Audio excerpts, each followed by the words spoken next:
The ring fly is an exercise to develop your straight arm strength in the fly kind of capacity. So we're going to use a set of rings or a TRX if you have a TRX.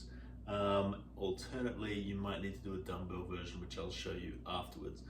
So the setup is with the rings starting off around about hip height. You might find if you're more advanced that you might need to go lower.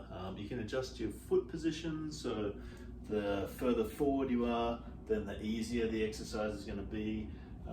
The further back you are, then the harder it's going to be. So basically what we're trying to do is keep the arms straight and then lower ourselves down to this position. So we're not going behind the body like so, we're going just in front, holding this position and then pushing back up.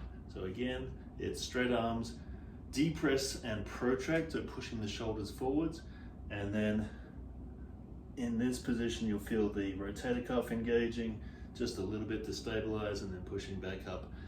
Again, if you want to go harder, then the feet go backwards or the rings go lower. Now next I'll show you the dumbbell version, so that's laying on the ground.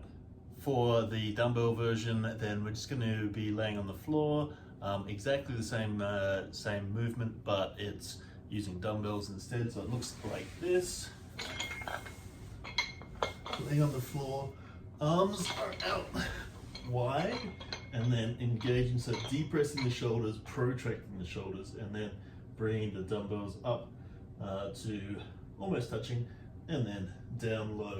So the key for this one is you're going to be bringing the arms out to the side. There are other versions that are lower, so for this one we're going to go with the arms out wide like so.